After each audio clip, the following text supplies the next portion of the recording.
సప్త సముద్రాలు దాటిన వారైనా, చెన్నపట్టణం సాగర తీరంలో ఉన్నవారైనా ఎందెందు దాగున్నా అన్వేషణ వెళ్ళక మానదు. ఆ సినిమా దిగ్గజాలను వెతకక మానదు. ఇంతమందిని వెతికి గర్వంగా ఉన్న అన్వేషణ టీంకి మాత్రం వారిని వెతికే ముందు వారి పేరుని వెతకడం మాత్రం బ్రహ్మ విద్యే. ఈ వారం అతిథి ఎవరు? కెమెరా ముందు మనకి కనిపించే ఆ తెర వెనక మనిషి ఎవరు? తెలుగు సినీ చరిత్రలో ఎంతో మంది నటీనటులున్నారు. గూగుల్లోకి వెళితే ఎంతో మంది ప్రొఫైల్స్ దొరుకుతున్నాయి. ఆలోచనల్లోకి వెళితే ఎవరో ఒకరు గుర్తొస్తూనే ఉన్నారు. కానీ అందరూ అక్కడక్కడ కనిపిస్తూ వినిపిస్తూ ఉన్నవారే. వారి అభిమానులకు వారు కనబడుతూ ఉంటే అక్కడ అన్వేషణకి పనేముంది? కనపడని వారిని అభిమానుల కోసం దూరం లెక్క చేయకుండా వెతికి పలకరించడమే అన్వేషణ పని కదా. మరి ఈ వారం ఎవరు? ఇంతలా అన్వేషణ గురించి ఆలోచిస్తుంటే మరో టార్గెట్ మా టీం ముందుకొచ్చింది. తెలుగు సంవత్సరాదొస్తోంది కదా, కొత్త ప్రోగ్రామ్స్ చేయమని. అన్వేషణ చుట్టూ అల్లుకున్న ఆలోచనలన్నీ ఒక్కొక్కటిగా ఉగాది వైపు మళ్లుతున్నాయి. ఎన్ని సంప్రదాయ పరిమళాలో! పంచాంగ శ్రవణం, ఉగాది పచ్చడి, ఇలా ఒక్కొక్కటి ఆలోచిస్తుంటే ఏదో స్వరం గుర్తొస్తోంది. అన్ని అంశాలను కలగలిపి ఓ కొత్త కార్యక్రమం చేద్దామని స్క్రిప్ట్ మొదలు పెడితే అప్రయత్నంగా అన్వేషణ అనే హెడ్డింగ్ రాసేశాం. అంతలా వెంటాడుతోంది అన్వేషణ. పరిసరాలను తప్పించుకోగలం గాని ఊహలను తప్పించుకోలేంగా. అలానే ఉగాది కోసం ఒక కొత్త తెల్ల కాగితం తీసి కొత్త కార్యక్రమం మొదలు పెడదామంటే ఆలోచనంతా అన్వేషణ మీదే. అభిమానుల నుంచి వచ్చే ఫోన్ కాల్స్, ఈమెయిల్స్ గుర్తొస్తూ ఉంటే అది కాక ఇంకేం చేయలేంగా. వెతుకుతున్నాం నిశీధిలో వెలుగురేఖ లాంటి ఓ సినీ స్టార్ పేరు కోసం. వెంటాడే స్వరం వెంట వెళ్లి ఆలోచిస్తుంటే ఒక పాట గుర్తొచ్చింది. ఆ పాటలో కోయిలమ్మ, మావి చిగురు ఉన్నాయి. అన్వేషణకి ఏదో ఆహ్వానం పంపినట్టు అనిపిస్తోంది. ఆ పాటలో నటించిన ఆ నటుడి వివరాల వేట చేయాలనిపిస్తోంది. ఎందుకంటే అతను కనబడి చాలా రోజులైంది. అతని నటన మాత్రం ఈ క్షణం కూడా గుర్తుంది.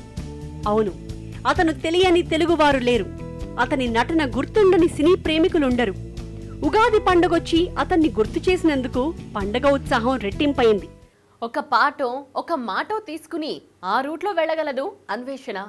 ఉగాది పండగ, ఉగాది పచ్చడి, మావి చిగురు కోయిలమ్మ అన్నీ గుర్తురాగానే ఒక శ్రావ్యమైన స్వరం గుర్తొచ్చింది. అందులోని నటుడు గుర్తొచ్చాడు. అన్వేషణకి ఎందరో గుర్తొస్తుంటారు. వారు అందరికీ గుర్తుంటారు. కానీ ఎక్కడున్నారు అంటే మాత్రం అది మీ పని అని అన్వేషణ వైపు చూస్తారు. మనకు గుర్తొచ్చిన నటుడు ఇప్పుడు ఎక్కడున్నాడో అన్వేషణ మొదలైంది. వెంటనే గూగుల్కి ప్రదక్షిణలు మొదలు పెట్టాం. అతని వివరాలు ఒక్కొక్కటి సేకరిస్తున్నాం. గంటకో హింట్ దొరుకుతోంది. కానీ పూర్తి చిరునామా మాత్రం లేదు.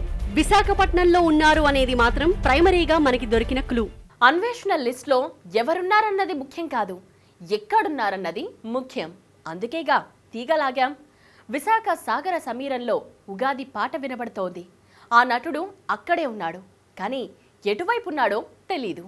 అన్వేషణ మాత్రం వదిలే టైప్ కాదు.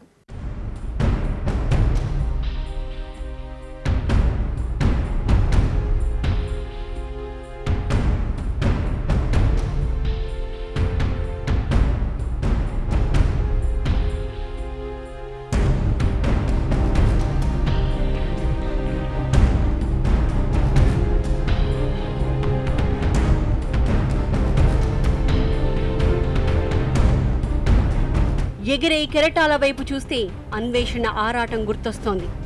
అతనెక్కడా అనే ప్రశ్నతో మొదలైంది అన్వేషణ. తెలియని వారిని అడుగుతున్నాం అతను తెలిసేమోనని. కొందరు ఆయన భలే నటిస్తాడు, ఎక్కడున్నాడు అని భారం ఇంకొంత పెంచుతున్నారు.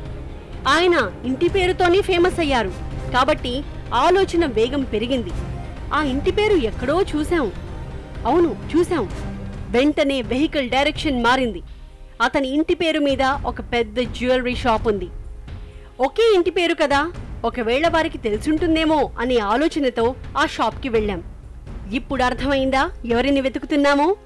మావి చిగురు తినగానే కోయిల పాడేనా అని మనందరికీ గుర్తుండిపోయేలా నటించిన వంకాయల గారే ఈ వారం మన అన్వేషణకి ఇంకా కనిపించని అతిథి. సీతామహాలక్ష్మి సినిమాలో మావి చిగురు తినగానే కోయిల పలికేనా అని పాట నేర్పించిన ఆ వంకాయల సత్యనారాయణ కోసమే విశాఖలో పరిగెడుతోంది అన్వేషణ. అతనున్న ఊర్లోనే ఉన్నాం, కానీ అతనున్న దగ్గర కాదుగా. ఇప్పుడు అన్వేషణకి ఓ హింట్ అవసరం. ఆ షాప్లోకి వెళ్ళాం.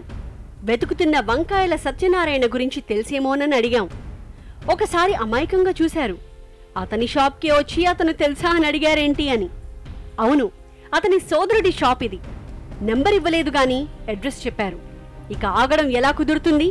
అతిథి ఇంటి దారి పట్టాం.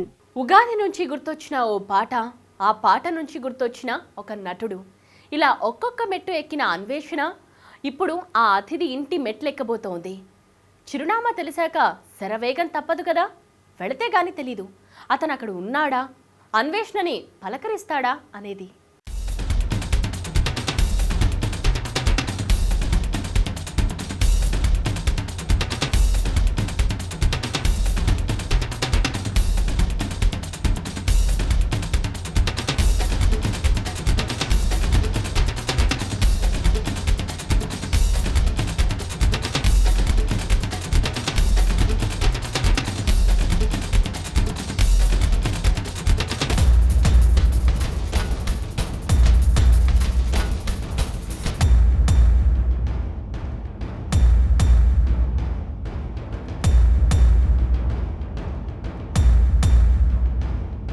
ఇదే గవర్నర్ బంగ్లా, మెరిడియన్ సీషెల్. సో ఎస్, మనకి ఇన్ఫర్మేషన్ ప్రకారం 203 వంకాయల సత్యనారాయణ అన్నారు. బట్ ఇక్కడ పేరు మనకి సీతారాం. ఇదేనో కాదు, మళ్ళీ అసలు ఈ బోర్డులో వంకాయల సత్యనారాయణ అనే పేరే లేదు. సో మనం వెళ్తోంది కరెక్ట్ అడ్రస్సా కాదా చూద్దాం. ఇక్కడ వంకాయల సత్యనారాయణ అని ఎవరన్నా ఉన్నారా అండి? తెలీదా? మీరు ఈ ఫ్లాట్స్లోనే ఉంటారా అండి? వచ్చారా? ఓకే.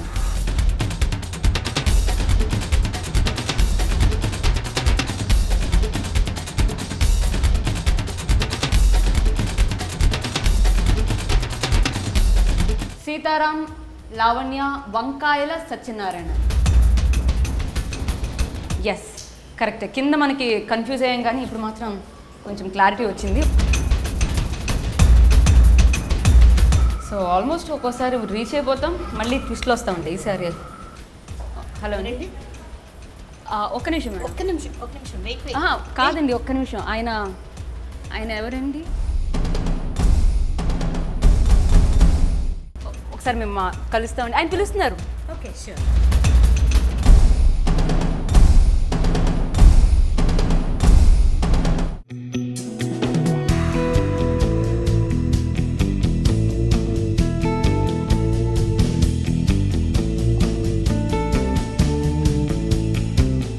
నమస్తే అండి, మేము మీకోసమే వెతుకుతున్నాం.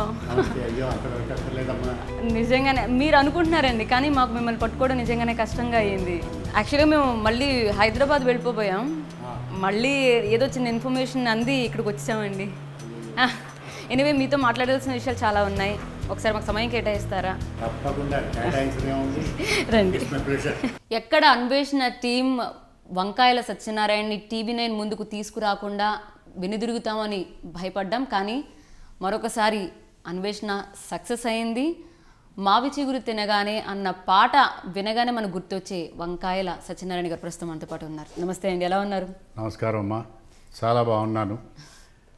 ఒకటి అన్వేషణ కార్యక్రమం కానివ్వండి, నా అదృష్టం కానివ్వండి, TV9 ప్రేక్షకులకి మళ్ళీ ఇంకొకసారి నా మొహాన్ని చూపించి నా మాటలు వినిపించే అవకాశాన్ని నాకు కలిగించినందుకు మీ అందరికీ ధన్యవాదాలు. అలాగే ఇప్పుడు ఈ ప్రోగ్రాం చూస్తున్నటువంటి ప్రేక్షకులు కూడా నా ధన్యవాదాలు చెబుతున్నాను. సార్, మీ వయసు ఎంత అండి? నా వయస్సు 76 నుండి 77 నడుస్తోంది. మీ వాయిస్ ఇంకా బేస్ అలాగే ఉందండి, అంటే ఎక్కడా వణుకు లేదు, స్పష్టత తగ్గలేదు. అంటే ఏంటంటే మీరు ఇప్పటికీ మీరు ఇంకా కళా రంగంలోనే ఉన్నారా? ఉన్నాను. నేను నాటకాలు చేశాను. నాటకాలు చేసిన తర్వాత సినిమాల్లోకి వెళ్ళాను. సినిమాల్లో 182 సినిమాలు చేశాను. అలాగే గత సంవత్సరమే కారం దోశాను సినిమా ఒకటి చేశాను. ఆ తర్వాత మళ్ళీ మద్రాసు నుంచి విశాఖపట్నం వచ్చేసిన తర్వాత నేను మళ్ళీ ఇక్కడ నాటకాలు మొదలుపెట్టి మళ్ళీ ఇప్పుడు ఒక 6 నాటకాలు నా రిపర్టరీలో ఉన్నాయి రెడీగా. అందుకనే ఇంకా అంటే మీరు కంటిన్యూస్గా ప్రాక్టీస్ అవుతోంది మీ గొంతుకి. అవునండి, ఎందుకంటే అంతే కాకుండా నాకు ఈ 76 సంవత్సరాలు నిండిన తర్వాత ఒక చిన్న సరదా ఒకటి పుట్టింది. ఏంటండి? నేనేంటంటే కేవలం వచన కళాకారుణ్ణి, పద్య నాటకాల్లో వేసే అవకాశం నాకు లేదు, ఎందుకంటే నాకు పాట పాడడం రాదు. నేను మైసభ దుర్యోధన, రావణ బ్రహ్మ దుర్యోధన, రావణ బ్రహ్మ ఏకపాత్రలు ఇవన్నీ చేస్తా. అది భాష వరకు పర్వాలేదు, కానీ సంగీతం అంటే మళ్ళీ కుదరదు. అటువంటిది కోరిక పుట్టి నేను మేగడ రామలింగ స్వామి గారిని ఆయన ఎప్పుడో అయ్యా నాకు పద్యంతో ఒక నాటకం వేయాలని ఉంది అంటే, అదంత పని రండి అన్నాడు ఆయన. నా పద్యం రాదండి అన్నాను. నేను పలికిస్తా అన్నాడు ఆయన. పిలిచాడు ఆయన, వెళ్ళాను. వెళ్తే ఒక పాదం అనిపించి వినిపించారు, అనమన్నారు. అన్న ఓ పద్యం అనమన్నారు, తను వినిపించి అలాగే అన్నా. ఆ ఒక పద్యం వెంటనే బాగా అనటం వల్ల ఏంటంటే ఇంకో 5 పద్యాలు చేర్చేసి ఇప్పుడు ఫుల్ ప్లెడ్జ్డ్ పౌరాణిక ఆర్టిస్ట్ అయిపోయా. ఇప్పుడు స్టేజ్ మీద పద్యాలు చదవగలను, ఓ 10-12 రాగాలు గుర్తించగలను, ఆలపించగలను. అబ్బా, కానీ ఇప్పటికీ మీకు మావి చిగురు తినగానే పాట ఎంత స్పెషల్? అవునండి. ఎంత స్పెషల్గా భావిస్తారు దాన్ని? ఎందుకంటే నిజానికి ఆ సినిమా నాకు 5వ సినిమా. కెమెరా మొట్టమొదటి చూసింది నీడలేని ఆడది అనే సినిమాతో, నవశక్తి వారిది. ఆ తర్వాత ఈ పబ్లిసిటీ ఈశ్వర్ గారిది అయిన వాళ్ళు అనే సినిమా. ఆ తరువాత ఏంటి అంటే అత్తవారిలోని పిఏపి వారిది ఆ సినిమా వచ్చింది. అందులో జీవలక్ష్మి గారి కాంబినేషను. ఆ సినిమాతో నేను వృత్తి నటుడయ్యా. అంతవరకు వృత్తి నటుడిని గాను, ప్రవృత్తి నటుడిని. ఆ సినిమా అయిన తర్వాత ఏమైందంటే ఈ ఇంకో సినిమా వచ్చింది. ఆ తర్వాత సీతామహాలక్ష్మి వచ్చింది. సీతామహాలక్ష్మిలో నేను చేసిన తర్వాత మంచి వృత్తి నటుడిగా, ఒక ఉత్తమ వృత్తి నటుడిగా నేను ప్రమోట్ అయ్యా. ఆ తర్వాత ఏమిటంటే అవకాశాలని వినియోగించుకోవడానికి నాకు సమయం సరిపోక ఇక్కడ విశాఖపట్నం నుంచి మద్రాసు మధ్యన ఇటు అటు తిరుగుతూ ఇక తప్పక ఓ సంవత్సరం పాటు అటు ఇటు తిరిగి ఆ తరువాత నేను నా ఫ్యామిలీని అక్కడ తీసుకెళ్ళిపోయా. ఓకే. నేను నా ఫ్యామిలీని అక్కడ తీసుకెళ్లేసరికి మా చిన్నమ్మాయి 11 ఏళ్ళు, మా పెద్దమ్మాయి 15 ఏళ్ళు. ఎప్పుడు మ్యారేజ్ అయిందండి? మీరు సినిమాల్లోకి వచ్చినప్పుడు అయిందా, అంతకు ముందు? అబ్బాయి చాలా ముందే అయిందండి, 63లో అయింది.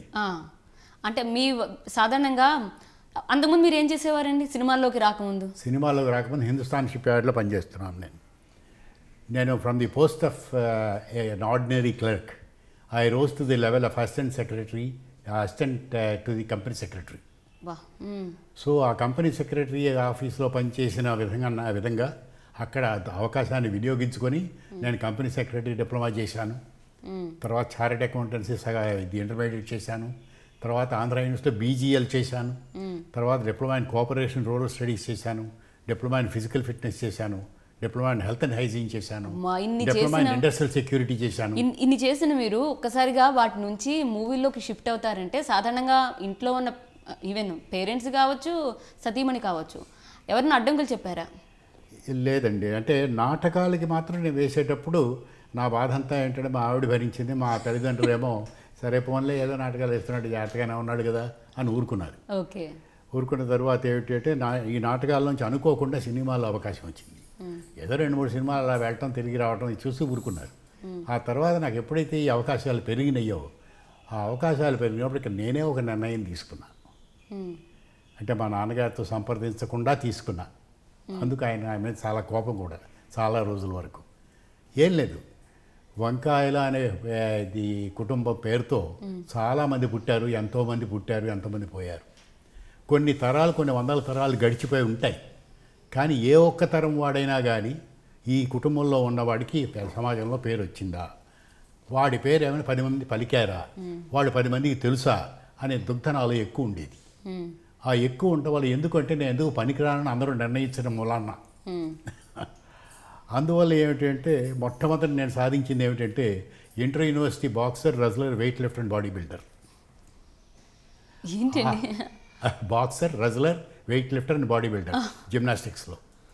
అలాగే అదే టైంలో ఏంటంటే I have become all India number 1 in rifle shooting and world number 2 rifle shooting.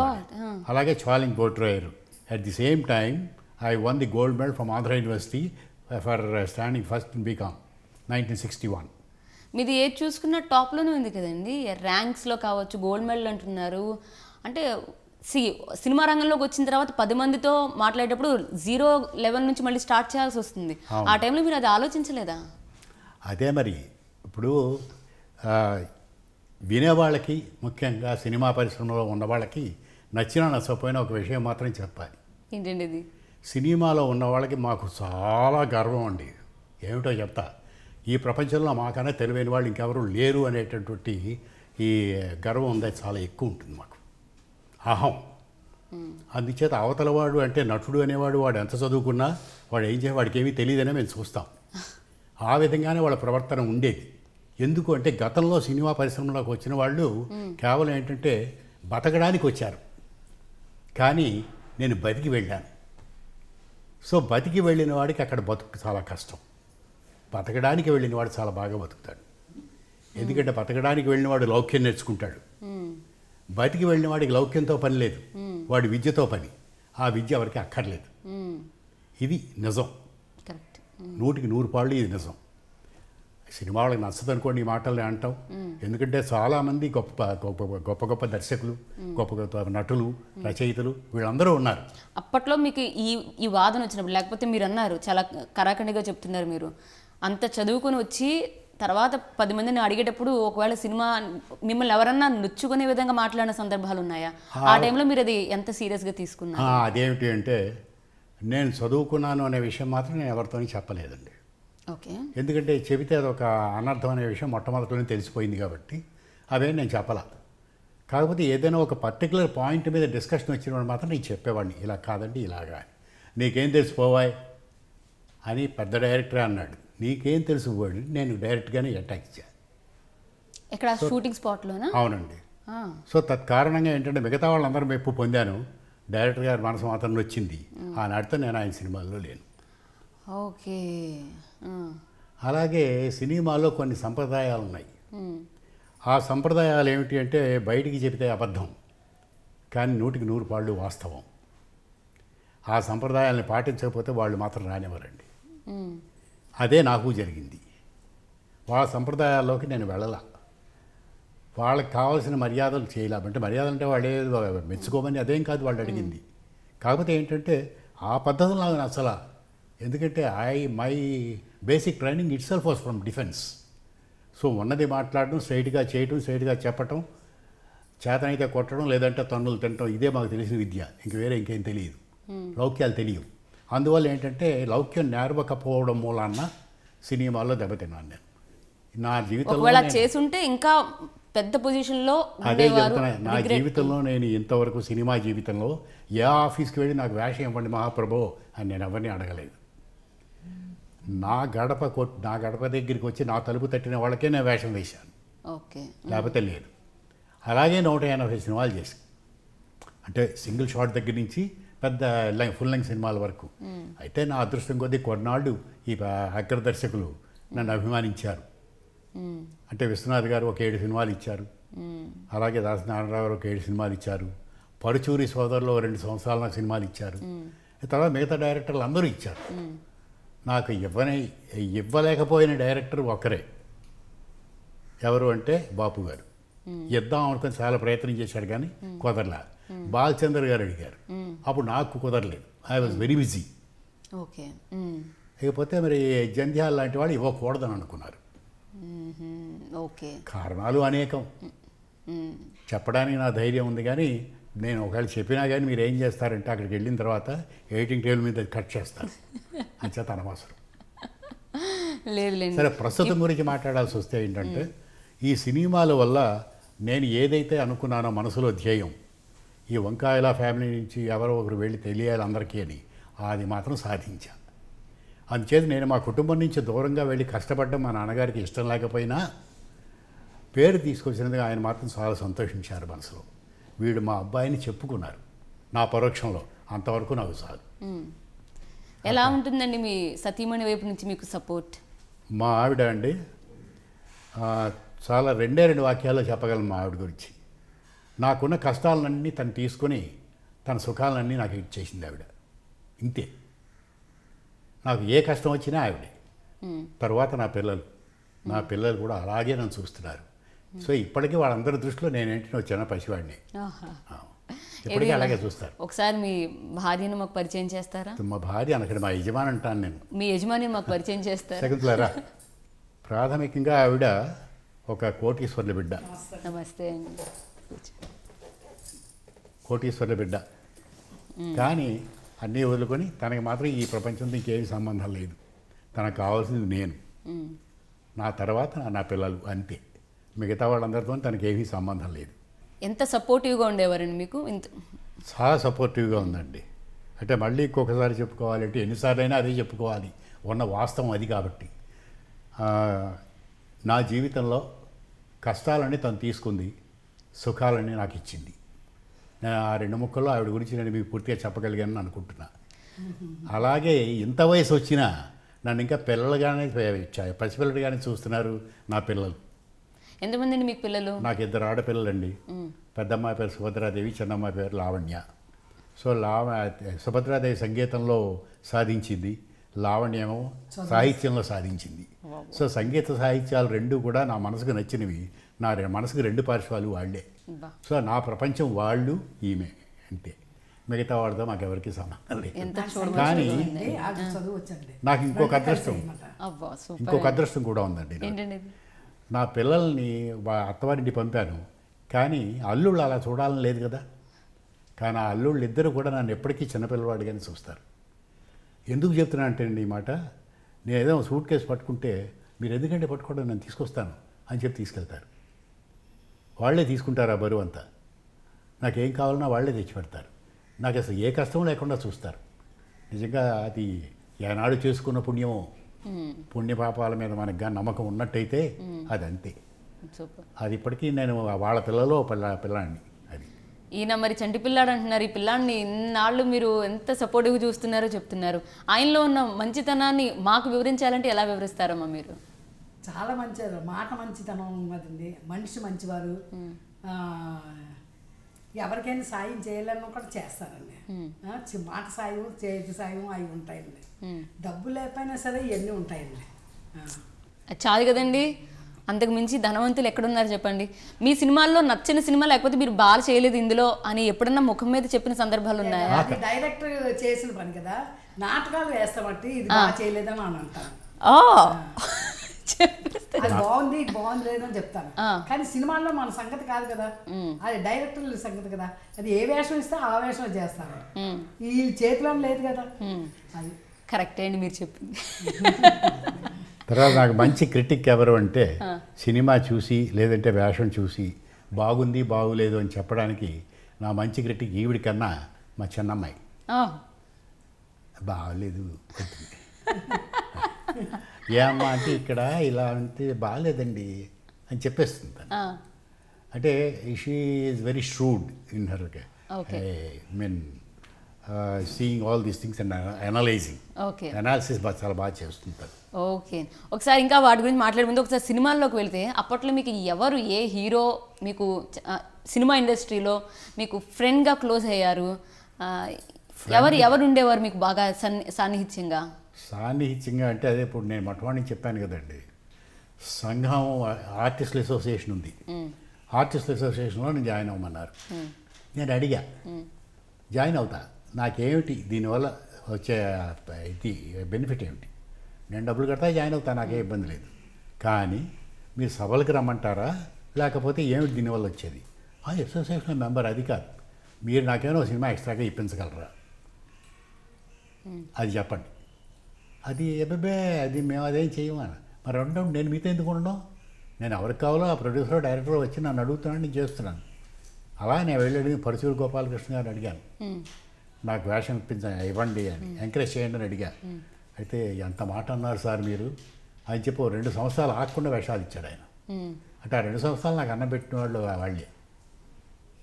ఆ తరువాత అనేక కారణాల వాళ్ళ మీదకి వచ్చిన అనేకమైన ఒత్తిళ్ళ వల్ల వాళ్ళు మానేశారు బలవంతంగా. మా తెలుగు తల్లి అనే సినిమా చేసిన తర్వాత వద్దు ఆయన వద్దు అని. ఎందుకు వద్దు అంటే మిగతా వాళ్ళంతా ఫీల్ అయిపోతున్నారు. వీళ్ళు ఏంటంటే బాగా చేస్తాడు నటుడు అని చెప్పి వీళ్ళకి అభిమానం. అబ్బాయి కాదు మనవాడిగా తీసే. పర్సనల్గా ఉండే వాటిని ప్రొఫెషనల్లోకి ఎలా తీసుకుంటారండి? అక్కడ ఉండేవన్నీ కూడా పర్సనల్గానేనమ్మా, ప్రొఫెషనల్గా ఏం లేవు. మీరు ప్రొఫెషనల్గా ఒక్కసారి ఆలోచించి చెప్పండి, ఏ దర్శకుడైనా తన బాధ్యత 100% నిర్వర్తిస్తున్నాడా? లేకపోతే ఏ నటుడైనా సరే 100% మెప్పించగలుగుతున్నాడా? లేకపోతే ఏ రచయిత అయినా సరే 100% తెలుగు పలకగలుగుతున్నాడా? ఇప్పుడు ఏముందని ఇప్పుడు సినిమా చూస్తే అంటే సినిమాలో నాకు వేషం లేదని నేనేమి బాధపడటం లేదు, కాకపోతే సినిమా వెళ్ళడానికి మాత్రం బాధపడతా. సినిమా చూసి వచ్చిన తర్వాత ఒక షాట్ గుర్తుండదు, ఒక మొహం గుర్తుండదు, ఒక మాట అర్థం కాదు, ఒక పాట ఏమిటో తెలియదు, తిరిగి బయటకు వచ్చిన తర్వాత కథ ఏమిటో అసలు తెలియదు. ఇప్పుడు అన్ని సినిమాలు అలాగే ఉన్నాయి. మెగాస్టార్ కావచ్చు, లేదు మినీ స్టార్ కావచ్చు, ఎవరైనా కావచ్చు. నేను ఈ మధ్య చిరంజీవి సినిమాలు నేను చూడలేదు, అది ఎట్లా ఉందో తెలియదు. బాలకృష్ణ సినిమాలు కూడా చూడలేదు. అంటే వీలైనంత వరకు సినిమాలు చూడడం మానేస్తాను నేను. ఇప్పుడే కాదు, సినిమా ఇండస్ట్రీలో ఉన్నప్పుడు కూడా నేను ప్రీవ్యూలు కూడా ఎప్పుడో ఒకప్పుడు వెళ్ళేవాడిని, కానీ లేకపోతే రెగ్యులర్గా వెళ్ళేవాళ్ళం కావు. ఏ సినిమానైతే మీరు బాగా చూడటానికి ఇష్టపడేవారు? ఓకే, మీరు ఆ సినిమాలకు అప్పట్లో వెళ్ళేవారు కాదు. మాయాబజార్ ఎన్నిసార్లు చూసుంటారండి మాయాబజార్? మాయాబజార్ అసలు రిలీజ్ అయిన తర్వాత థియేటర్లోనే ఒక 70 సార్లు చూసా. 1956లో రిలీజ్ అయింది. ఎందుకు అంత బాగా నచ్చింది మీకు ఆ సినిమా? అంటే ఎందుకో చెప్తానమ్మా, ఎందుకో చెప్తా. ఆ తరువాత అది ఈ వీడియో టేపుల్లో 3 టేపులు అరగొట్టేశాను. మొత్తం 290 సార్లు చూశాను ఆ సినిమా. ఇప్పటికీ ప్రతి ఇంచి, ప్రతి షార్ట్, ప్రతి డైలాగు, ప్రతి ఎక్స్ప్రెషను మాయాబజార్ గురించి చెప్పగలను. ఎందుకంటే to tell you very frankly, it is an encyclopedia in a movie making. దాన్ని మించిన సినిమా లేదు, దాన్ని మించిన దర్శకుడు లేడు, దాన్ని మించిన నటుడు లేడు, దాన్ని మించిన స్క్రీన్ ప్లే లేదు, దాన్ని మించిన సంగీతము లేదు. మా కోసం ఒక డైలాగ్ ఆ సినిమాలోంచి చెప్పండి, మీ వాయిస్ వినాలనిపిస్తోంది. కాదు. ఇప్పుడు దాంట్లో ఏంటంటే నాకు నచ్చిన నటుడు ఎస్వి రంగారావు గారు. ఆయన ఏంటంటే అప్పటికీ ఇప్పటికీ ఆయనే. ఎందుకంటే ఆయన ఒక మాట పలికితే భాష్యం, ఒక కన్ను కదిపితే దృశ్యం, ఒక చేయి కదిపితే నాట్యం, ఒక కాలు కదిపితే నృత్యం. నటనకు అపరావతారం ఎస్వి రంగారావు. అందులో అతడు ఒక డైలాగ్ ఒకటి చెప్పాడు ఆయన. విన్నాను మాతా విన్నాను, ఇచ్చిన మాట తప్పుటేగాక తుచ్చ గౌరవాల పొత్తు గలుపుకొని జగద్విదిత పరాక్రమవంతులైన మా జనకులు నేతలు నాడేగా యాదవులు ఎంత మదం, ఎంత కావరం, ఎంత పొగరు, అంతగంత ప్రతీకారం ఆచరించి కౌరవుల యాదవుల కట్టగట్టి నేల మట్టి పెట్టడం సో నా మహిమయ్యేవా అట్లా చెప్తాడు ఆయన డైలాగ్. అంటే నాభిలోంచి వస్తుంది. ఆయన చెప్పినట్టుగా డైలాగ్ డెలివరీ ఎవరు చెప్పలేరు. ఆయన తర్వాత మళ్ళీ ఎవరైనా నిలబడాలి అంటే నా రామారావు గారి తర్వాత మరి ఇంకెవరు లేరండి. తక్కిన వాళ్ళంతా అక్షరాలు పలికేవాళ్ళే కానీ అక్షర శబ్దాన్ని, అక్షర అర్థాన్ని అందించేవాళ్ళు ఎవరు లేరు. తర్వాత ఎవరు లేరు. అటువంటి నేను ఆ ఆర్టిస్టులతో పనిచేశాను. రామారావుతో చేశాను, నాగేశ్వరరావుతో చేశాను, కృష్ణరాజు, శోభన్ బాబు, తర్వాత మురళీమోహన్, ఈశ్వరరావు, మోహన్ బాబు, ఆ తర్వాత మరి చిరంజీవి, బాలకృష్ణ, నాగార్జున, వాళ్ళతో చేశాను. శ్రీకాంత్ మాత్రం శంకర్ దాదా జిందాబాద్ అనే సినిమాలో ఆయన నేను కలవడం తటస్థించింది. ఆ తర్వాత మన ఎవరికి వాళ్ళకి తెలియదు, వాళ్ళెవరు నాకు తెలియదు. వాళ్ళందరినీ నేను చూస్తాను తెర మీద, బట్ నేనెవరో వాళ్ళకి తెలియకపోవచ్చు. తెలిసినా కానీ వాళ్ళ ప్రపంచం వేరే. ఇప్పుడు ఎలా ఉందండి మీ ప్రపంచం? ఎవరితో ముడిపడి ఉంది? ఎలా ఎంజాయ్ చేస్తున్నారు? ఇప్పుడు నా ప్రపంచం ఏంటంటే నేను నాటకాలు తయారు చేస్తున్నానమ్మా, నటులను తయారు చేస్తున్నాను, నటుల గురించి చెప్పగలను. అలాగే ఏంటంటే మొన్న ఈ తెలుగు భాష గురించి ఎక్కడ ఎవరు ఏ సభ పెట్టినా సాధ్యమైనంత వరకు వెళ్ళి వింటూ ఉంటాను అందరినీ. ఎందుకంటే తెలుగు చదువుకోని కారణంగా, క్లాసులో పాఠ్యాంశంగా చదువుకోని కారణంగా తెలుగు చాలా చదువుకున్నా. ఓకే, అన్ని పురాణాలు అన్నీ చదివేశాను. కావ్యాలు, గ్రంథాలు, ప్రబంధాలు అన్నీ చదివేసి సాధ్యమైనంత వరకు వంట పట్టించుకున్నా భాష గురించి. ఓకే, అధ్యత తెలుగదేలయన్న దేశంబు తెలుగు, ఏను తెలుగు వల్లభుండ తెలుగు కండ, ట్రుపులెల్ల ఎరుగరే బాసాడి దేశ భాషలందు తెలుగు లెస్స అని శ్రీకృష్ణదేవరాయలు చెప్పాడు. అందుచేత ఏమిటి అంటే ఆ తెలుగు అంటే అంత ఇష్టం నాకు. తెలుగు అక్షరాల అమరిక కానీ, తెలుగు శబ్దాల పదాల తాలూకా పొందిక కానీ, తెలుగు వాక్యాల తాలూకా అందం కానీ, తెలుగు వ్యాసాల తాలూకా విశిష్టత కానీ, తెలుగు సాహిత్యం అంతా ఔన్నత్యం కానీ ఇంకే భాషలోనూ ఈ ప్రపంచంలో లేవు.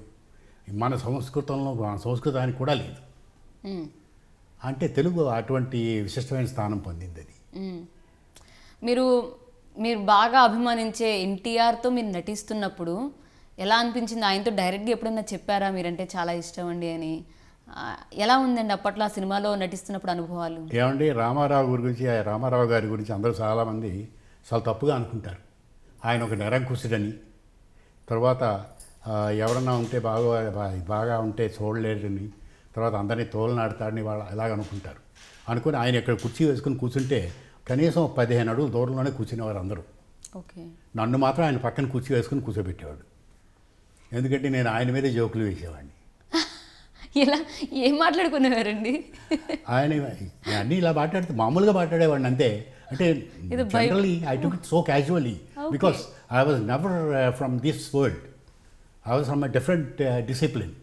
అందువల్ల ఏంటంటే మీతో ఎలా ఉండేవారు? బయట వాళ్ళు చెప్తున్న ప్రకారం ఉండేవారు లేకపోతే ఎలా ఉండేవారు? లేదండి, ఒక 6 ఏళ్ల పసిపిల్లాడు ఆయన మీద జోకేస్తే ఆయన ఎంతగా ఆనందించేవాడు. ఏంటి బ్రదర్, అబ్బా బ్రహ్మాండంగా ఉంది, మరొకసారి చెప్పండి అనేవాడు. ఏదైనా సినిమాలోని ఆయన నేను కలిసి చేస్తున్న సినిమాలో అంటే, ఎక్కడ వంకాయల వారు వచ్చారా బ్రదర్, ఆయన పిలవండి అని పిలిపి పక్కన కూర్చొని మాట్లాడేవాడు ఆయన. అంత మంచి అతను. అంటే బోళా మనిషి అండి, చాలా మంచి మనిషి. ఆయనతో ఒక 6 సినిమాలు చేశాను. తర్వాత నాగేశ్వరరావుతో ఒక 3 సినిమాలు చేశాను. Nageswararao he's real intellectual. చాలామంది చెప్పారు ఇదే, అంటే ఆయన బయట కూడా ఎలా ఉంటారు అనేది. చాలా అంటే ఆయన ఎంత గొప్పవాడంటే మనిషిని ఒక్కసారి చూడగానే ఆ మనిషి తాలూకా తత్వం ఏమిటి, ఎందుకు వస్తున్నాడు అనే విషయాన్ని ఆయన ఇట్టే గ్రహించగలిగేవాడు మాట్లాడకుండానే. అంటే ఆయన బాగా లోకాన్ని చదువుకున్నాడు. ఆయన రామారావు గారు లోకాన్ని చదువుకోలే. రామారావు గారు ఏంటంటే నటన చదువుకున్నాడు ఆయన. తర్వాత తెలుగు భాషను చదువుకున్నాడు ఆయన. ప్రదర్శన గురించి చదువుకున్నాడు. నాగేశ్వరరావు లోకం గురించి చదువుకున్నాడు ఆయన. అంటే వీళ్ళందరూ ఏంటంటే ఒక విషయంలో కాకపోతే ఇంకో విషయంలో అయినా సరే వాళ్ళ తాలూకా శ్రద్ధ 100% అలాగే ఉంది. కాబట్టే వాళ్ళు అన్ని సంవత్సరాలు 3 దశాబ్దాల పైన వాళ్ళిద్దరు కూడా నాయకులుగా, సినీ నాయకులుగా, హీరోలుగా నిలబడగలిగారు. మీకు ఆయన నటించిన సినిమాల్లో ఏ సినిమాలు బాగా నచ్చుతాయమ్మా? అన్నీ బాగానే ఉన్నాయి ఇలా అందరూ చెప్తారమ్మా, కానీ మీకు ఆయన చూడగానే ఎస్ ఇక్కడ బాగా చేశారండి ఈ సినిమా, ఇది బాగుంటుంది అని మీరు అనుకున్న సినిమా ఏది? సీతామహాలక్ష్మి, శృతిలైలు ఒకటి. శృతిలైలు, సీతామహాలక్ష్మి జ్ఞాపకం రావట్లేదు. అవి మాత్రం గుర్తున్నాయంటే అవి బాగా నచ్చాయి. ఆవిడ ఇబ్బంది పడిన సినిమాలు కూడా ఉన్నాయి. ఏంటండి అవి? నేను జయమాలినితో డాన్స్ చేయటం ఇవన్నీ కూడా ఇబ్బంది పడతారు కదా వాళ్ళు. అప్పుడు ఏం చెప్పారు మరి? జయమాలిని, అనురాధ అయితే ఏంటది జయమాలితో అనురాధ తోటి చేసేవారు. అప్పుడు ఏం చెప్పారమ్మా? నేనేం చెప్పలేదు. ఏం మాట్లాడలేదా? యాక్టింగ్ నటన అని అనుకున్నాక ఒకళ్ళు ఎవరైనా ఏమంటే మీ ఆయన జ్యోతిలక్ష్మి దగ్గరికి వెళ్ళిపోయింది, మీ ఆయన జయమాలిని దగ్గరికి వెళ్ళిపోయింది అంటే వెళ్ళిపోయింది. అది నటన కానీ డైరెక్ట్గా వెళ్ళిపోలేదు కదా. నన్ను ఆశ్చర్యం చేసేవారు అందులోనే. అవునా? ఈయన ఎప్పుడన్నా ఆడబట్టించారా? అదే లేదు. భలే ఉన్నారని మిమ్మల్ని చూస్తుంటే. మా నాటకాల్లో వేసే ఆర్టిస్టులు కూడా ఎవరైనా కానీ లేడీ ఆర్టిస్టులు వీళ్ళందరూ వస్తే ఇంటికి పిలిచి పరిచయం చేసేవాడిని. ఓకే. మా పిల్లలకి తెలుసు. పరభాషా చిత్రాల్లో నటించేట అంటే ఎప్పుడన్నా ఆలోచించారా? ఓన్లీ తెలుగుకే మీరు పరిమితం అయిపోయారా? చేశానండి. నేను మెడ్రాస్లో ఉన్నప్పుడు 3 తమిళ సినిమాలు చేశాను, 3 హిందీ సినిమాలు చేశాను. మీ కుటుంబ సభ్యుల సపోర్ట్ కావచ్చు, లేకపోతే సినిమా ఇండస్ట్రీ వాళ్ళు కావచ్చు, మా అన్వేషణ టీం గురించి కావచ్చు, ఏం చెప్దాం అనుకుంటున్నారండి? మీరు ఒకటి ప్రాథమికంగా నేను చెప్పాల్సింది ఏంటంటే, చెప్దాం అనుకుంటున్నది ఏంటంటే, పరిశ్రమ దృష్టిలో పడకపోయినా జనం తాలూకా జ్ఞాపకాల్లో మిగిలిపోయిన మా వంటి వాళ్ళని వెతికి వాళ్ళు ఎక్కడున్నారు అని చెప్పి తీసుకుని మరొక్కసారి మళ్ళీ ప్రజల దగ్గరికి తీసుకెళ్తున్న మీ టీంను మాత్రం నేను అభినందించాలి. మీ అందరికీ మా ధన్యవాదాలు. అలాగే ఇప్పుడు నన్ను పిల్లాడిగా చూస్తున్నటువంటి నా పిల్లలు, ఇప్పటికీ నేను పిల్లాడిగా చూస్తున్నాను మా యజమానికి, వీళ్ళందరికీ నేను నా ధన్యవాదాలు చెప్పాలి. ఎందుకంటే మా అల్లుళ్ళకి ప్రత్యేకంగా చెప్పాలి. మా అల్లుళ్ళకి వెళ్ళిపోయిన మా వియ్యంకుడు కృష్ణమూర్తి గారికి. ఎందుకంటే వాళ్ళు ఉన్నవారు కానీ అంతకన్నా గొప్ప మనసు ఉన్నవారు వాళ్ళు. కాబట్టి ఏంటంటే వాళ్ళు నా పిల్లల్ని బాగా ఆదరించారు. నా పిల్లలు చదువుకోవడానికి కానీ వాళ్ళు సాధించడానికి కానీ వెనకాల దొన్నంత వాళ్ళే. ఇప్పుడు ప్రస్తుతం నేనేంటంటే జీవితానుభవ సూక్తులని ఈ సూక్తులు రాస్తున్నా. అన్ని చిన్నవి, చాలా 2 లైన్లు 3 లైన్లే ఉంటాయి. అవి పూర్తి చేస్తే అంటే ప్రస్తుతానికి 800 అయినాయి. 200 పూర్తి చేసేస్తే అందులో 200 ఎంతో వెతికి మంచి తీసి అది ప్రింట్ చేద్దామని అమెరికా నుంచి చూస్తున్నారు. ఓకే. అవి ఎలా ఉంటాయంటే నవ్వు వచ్చేటట్టు ఉంటాయి, ఆలోచించేటట్టు ఉంటాయి. చూస్తాం, చెప్పండి. కంపల్సరీ చూడాలి. తెలియకుండా గడిచేది బాల్యం, తెలుసు అనుకొని గడిపేది యవ్వనం, ఏమీ తెలియదని తెలిసేది నిజం, ఏమీ తెలియదని తెలిసేది ముదిమిలో వృద్ధాప్యం, వెరసి మానవ జీవితం. అంతే, 3 ముక్కలు చెప్పారు మీరు. అలాగే ఉంటుంది. ఎనీవే, అలాగే ఏంటంటే మనం బాగా నిద్రపోయామని లేచిన తర్వాత తెలుసుకుంటాం, లేకపోతే ఇతరులు తెలుసుకుంటారు. ఇంతే మానవ జీవితం. లాస్ట్ ఇది భలే కరెక్ట్గా చెప్పారండి. ఒకవేళ మనం లేకపోతే అది ఇతరులకే తెలుస్తుంది. అసలు ఈ పెళ్లి కాకముందండి ఫోటో వేసుకొని బొగ్గు మీద చుక్క పెట్టి ఆ ఫోటోయే ఆ అమ్మాయిని పెళ్ళాడుతానని అనేవారండి. అంటే మీకు ముందే తెలుసా?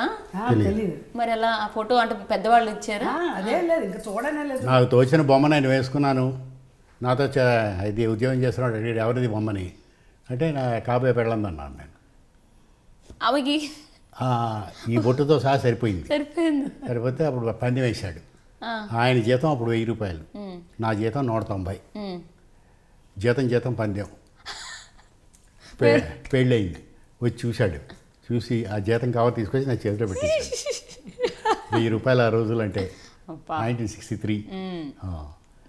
63 అంటే గ్యాలన్ పెట్రోల్ అంటే 5 లీటర్ల పెట్రోల్ 3 రూపాయలు 75 పైసలమ్మా. ఒక ₹1 ఏమో అది ఆయిల్. సో నా 5 రూపాయలు నోట్ ఇస్తే తిరిగి 30 మా చేతికి వచ్చేది మా లాంబ్రెటాకి. సరే అదలా చేస్తే ప్రస్తుతానికి ఇవన్నీ ఇటువంటి వ్యాపకాలతో నేను టైం గడుపుతున్నాను. ఇంకేదో చెప్దాం అనుకున్నాను, అనుకోకుండా గడిపోయింది, మిస్ అయిపోయాను. మా చిన్నమ్మాయి, ఒకసారి పరిచయం చేస్తారా? మా అమ్మాయిని గురించి నేను మీకు పరిచయం చేస్తాను. మా చిన్నమ్మాయి అండి, ఇప్పుడు ప్రస్తుతం నాకు అన్నం పెడుతున్న అమ్మ. అంటే నాకు 5 తల్లులు. 1 2 కాదు, నన్ను కన్న తల్లి, ఓకే, నన్ను పెంచిన తల్లి మా మేనత్త గారు, ఓకే, తర్వాత తల్లి ఈవిడ, తర్వాత తల్లి పెద్దమ్మాయి, నాకు అన్నం పెడుతున్న తల్లి ఈవిడ. అది ఎంత బాగా చెప్పారండి.